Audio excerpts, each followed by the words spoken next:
હાલો friends, જય શ્રી કૃષ્ણ. સ્વાગત છે તમારું માય કિચનમાં. આજે આપણે બનાવીશું ઉત્તરાયણ સ્પેશિયલ 7 ધાનનો ખીચડો, જે પ્રોટીનથી ભરપૂર હોય છે. શિયાળામાં ખીચડો ખૂબ જ હેલ્ધી ગણાય છે. તો પરફેક્ટ માપ સાથે બનાવવાની શરૂઆત કરીએ. 7 ધાનનો ખીચડો. 7 ધાનનો ખીચડો બનાવવા માટે તમારી પાસે ઘરમાં જે વાટકી હોય તેનું માપ તમારે સેટ કરી લેવાનું છે. આમાં મેં 1 વાટકી જુવાર લીધી છે, 1 વાટકી દલિયા જે ઘઉંના ફારા આવે છે, આપણે લાપસીમાં યુઝ કરીએ તે છે, 1 વાટકી મગની દાળ, 1 વાટકી ચણાની દાળ, 2 વાટકી ચોખા લઈશું. ચોખા આમાં તમારે ઝીણા યુઝ કરવાના છે, બાસમતી નથી વાપરવાના. ત્યારબાદ અડધી વાટકી દેશી ચણા લેવાના છે અને 1/4 કપ બાજરી લેવાની છે. બાજરીનો ટેસ્ટ તમને ના ભાવતો હોય તો તમે સ્કીપ કરી શકો છો. આમાંથી તમારી પાસે કોઈ પણ ધાન ના હોય તો પણ તમે સ્કીપ કરી શકો છો. ત્યારબાદ એક મિક્સર ગ્રાઇન્ડરમાં જુવાર લઈ અને તેને ચાલુ બંધ કરીને મિક્સરમાં આપણે પીસવાની છે. તેનો અધકચરો પાવડર કરવાનો છે, એકદમ પાવડર નહીં કરવાનો. ત્યારબાદ કોઈ પણ એક બાઉલ લેવાનું છે. બાઉલમાં બધી આપણી જુવાર ઉમેરીશું. ત્યારબાદ દલિયા ઉમેરીશું. બધી જ વસ્તુ આમાં મિક્સ કરવાની છે તમારે. જો તમને આજની મારી રેસીપી ગમે તો એક લાઈક કરજો, તમારા ગ્રુપમાં શેર કરજો અને આજ સુધી તમે મારી ચેનલને સબસ્ક્રાઈબ ના કરી હોય તો સબસ્ક્રાઈબ કરી દેજો અને બાજુમાં આવેલા બેલ આઇકનને ક્લિક કરી દેજો. ત્યારબાદ જો આપણા એક બાઉલ થઈ છે, હવે એને બરાબર આપણે વોશ કરીશું. જ્યાં સુધી ચોખ્ખું પાણી ના આવે 4 થી 5 વાર તમારે એને વોશ કરી લેવાનું છે.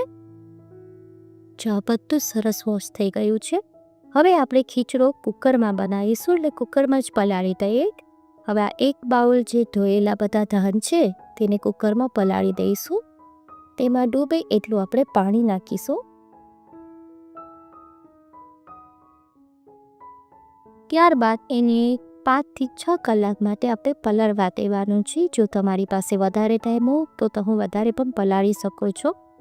હવે આપણે જોઈ લઈએ કે ધાન બધા બરાબર પલળી ગયા છે કે નહીં.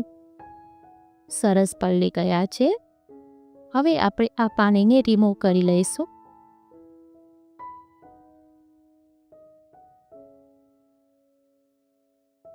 ત્યારબાદ તેમાં આપણે 1 બાઉલ 7 ધાન લીધા છે, જે એની સામે 2 બાઉલ પાણી ઉમેરીશું.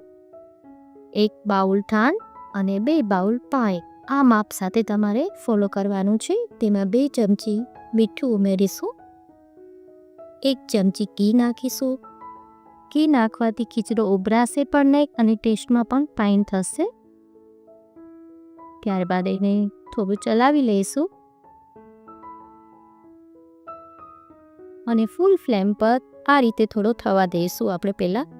પછી જે ઢાંકણું છે કુકરનું એને ગ્રીસ કરી લઈશું, જેથી ખીચડો ઉભરાય નહીં અને આપણું પ્લેટફોર્મ પણ ખરાબ ના થાય. તે માટે આપણે આ પ્રોસેસ કરીશું. હવે તેને સ્લો ફ્લેમ પર ધીમા ગેસ પર આપણે 5 વિસલ થવા દઈશું. 5 વિસલ થઈ ગઈ છે, ઉપર ઠંડુ થઈ ગયું છે. હવે આપણે ચેક કરી લઈએ કે ખીચડો બરાબર ગળી ગયો છે. જો આપણો ખીચડો સરસ થઈ ગયો છે, એ દબાવવાથી પણ ટીક્કમ થઈ ગયો છે, ફાઇન થઈ ગયો છે. આવો જ જોવે છે આપણે. હવે એની અંદર આપણે લીલા જીંજરા નાખીશું.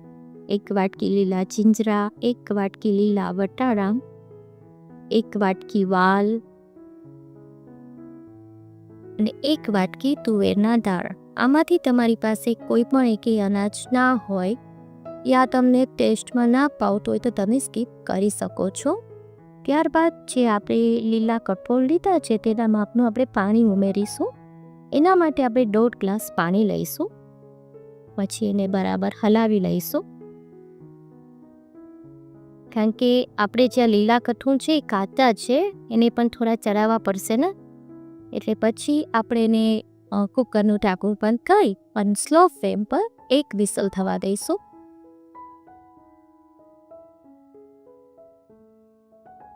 જો વિસલ થઈ જાય, કુકર ઠરી જાય પછી આપણે જોઈ લઈએ. ફાઇન થઈ ગયો છે ખીચડો. આ ખૂબ જ હેલ્ધી છે. અત્યારે પાછા લીલા કટોર બી એટલા ફાઇન આવે છે કે તેમાં તમે ઉમેરીને કરી શકો છો. હવે એને આપણે થોડો સાઈડ પર રાખી દઈશું. અમારા ઘરમાં બધાને ઠંડો ખીચડો બહુ જ ભાવે છે, એટલે હું સાઈડ પર રાખી દઈશ. એને બીજે દિવસે તમે તેલ સાથે પણ ખાઈ શકો છો. બહુ જ મસ્ત લાગે છે. હવે આપણે તેમાં એક વઘાર ઉમેરીશું. એના માટે 2 ચમચી ઘી લઈશું. ઘી એકદમ ગરમ થઈ જાય ત્યારબાદ તેમાં 2 ચમચી લસણની ચટણી ઉમેરીશું.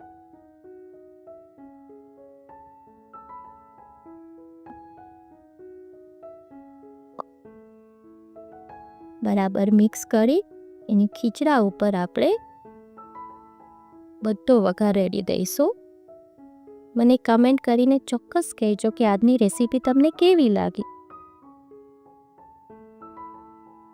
જો આ રીતે બધો વઘાર એમાં રેડી કરીને મિક્સ કરી દેવાનું છે.